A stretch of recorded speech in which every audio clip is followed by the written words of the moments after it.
Welcome back to Talking EdTech. I am Jesse Roberts. I am joined today with Daniel Vanover and Jason Hicks. Today we're going to be talking about some interesting technology that each of us is seeing used in classrooms. Mr. Vanover, tell us what's happening down in the Valley. Well, one of the things that we're really excited about is our news teams that we've got in the Valley. We've always had a really great news team at the middle school, and we've started with a new news team at the high school. But something I'm really excited about is that our fourth grade at Powell Valley Primary School has started their own news team. And this is kind of a beginner news team. So a few of the fourth grade students at Powell Valley Primary School are getting together in the mornings, and they are creating a news broadcast that they use for morning announcements. So the principal and assistant principal don't have to do all the announcements all week. They can turn it over to the kids. The kids get a really great experience with that, and they're having a great time doing it. Maria Christian, who is a computer teacher down at the primary school, is heading that up, and she's doing a great job of keeping those kids kind of organized. She has all the note cards that they need, and they're making really good videos. They're actually using YouTube Live, which is what we're doing right now, using YouTube Live to create these videos. So really excited about that one. Another great use of YouTube Live that I've seen out in my schools is from Mr. Brian Renfro. He's a teacher at Powell Valley Middle School. He teaches 6th grade math. And he has started creating SOL-based problems and recording those using YouTube Live. So he's able to create these videos for his kids to watch, and they're only about like 4 or 5 minutes long, sometimes about 10 minutes long, just depending on how long the problem takes to solve. But he'll work that problem out, videos himself doing it, and then he shares it on his YouTube channel. I'll post a link in the description below to his YouTube channel where you can go and check out some of his videos. So that's another great thing that's going on down in the Valley. Mr. Roberts, what's going on in your schools? Well, something I'm very interested in right now is our use of clickers. A few weeks ago, I did a training down Coburn Middle School talking about clickers. And the 5th grade down there, they've kind of taken it and ran with it. Miss Sharon Rogers, Miss Kim Teglis, Miss Alicia Jones, and Miss Gail Wright. As soon as I left next Monday, the principal sends me a picture. There's Miss Rogers in her class using clickers. So they took it, they're running with it. And for you guys who don't know, clickers is a student response system. It's kind of like the old CPS clickers that we had, where the kids would have a device and they would choose an answer, by clicking it. The good thing about clickers, the only person in the classroom who has to have a device is the teacher. The students are given an index card or just a sheet of paper with an image on it. The image has the answers on it. The kids hold it up. The teacher scans the room with their device, and it picks up the answers. It's a pretty neat little tool. Kids love it. It's very easy to use for teachers. Gives instant feedback. Gives reports back, same ones that the CPS units would give. Another thing I'm really excited about is also at Coburn Middle, and it is the principal down there, Miss Angela Clendon, and her use of social media. She is blowing up social media with the community. She's using Facebook. She's using Twitter. She's using Remind.com. Getting a ton of information out to parents, teachers, and students.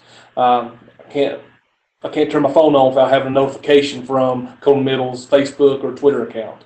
Facebook, Twitter, social media is a great way to spread information to your communities. And another thing I want to talk about is, if you're in the EdTech community, the big things right now, the big topics in educational technology is one, coding, and the other one is virtual reality.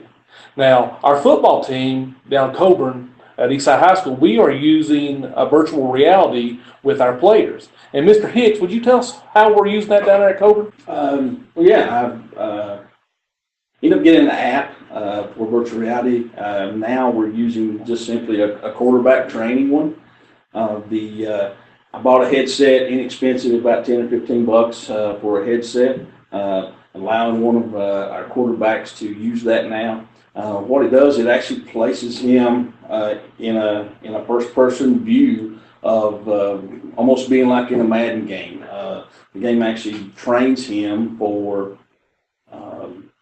to make decisions to throw the football based upon various coverages through there. It's a pretty neat deal. There's actually a quarterback coach within the app that he goes through some certain training modules against different coverages and those type of things.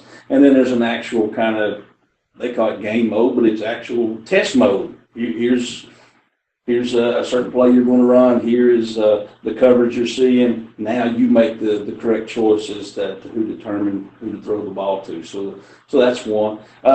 You know, and that's a great use of VR as far as training goes in athletics. But VR and those type of things are a great tool to use in the classroom as well. And we actually are doing a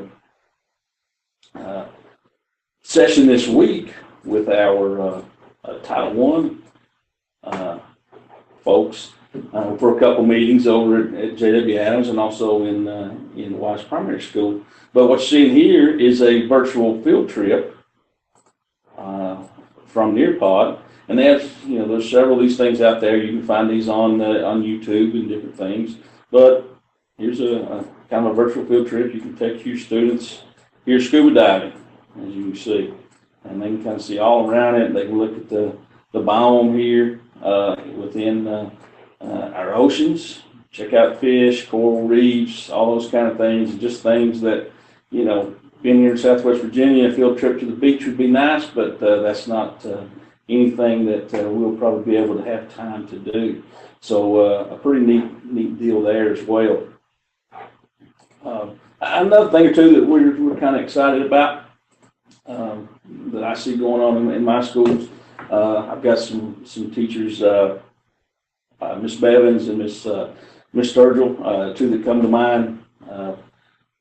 Yeah, they're starting to use Kahoot. If you haven't used Kahoot, Kahoot is a great tool, almost kind of that student response kind of thing, but it really engages kids. You can put your content in there that you need, and the kids use a device and where they answer questions back. So, you know, this one, everybody needs a device, so you would have to have a bunch of things in there. If you don't have a bunch of devices, Mr. Roberts said, Plickers is a great way. You only need one device to use, so you can engage those students in there using these two different technologies, but, you know, using it based upon the number of devices that you have. So that's a solution either way that you've got in your classroom. And finally, the last one I've got is I'd like to share Ms. Phillips. She has a student there at J.W. Adams who needs to be able, has a hard time seeing the board and just needs that engagement. And she uses Google Hangouts kind of in the way that we're doing it here. She shares her screen. The student can see that screen on the iPad, and it really makes a big difference for that student because they really need it, you know. And I guess a lot of us, myself being included, don't understand, you know, how hard that would be when you can't see the board and you can't be actively kind of engaged because you've got some kind of issue that won't allow you to do that. So that's been a great application to help that student. And so that's kind of all we have to share with you. Tell you talking about Kahoot, Mr. Hicks. Yeah. Next week, our professional development series that we do on Thursdays at 4:30. Yeah. Kevin Marcus will be talking about Kahoot. Yeah. So if you're interested in Kahoot, join us next week on YouTube Live. We'll send out an email with the link. Next Thursday at 4:30, right? 4:30. As long as we're in school, and if we're out of school on a snow day, it'd be at 1:30, right? That is right.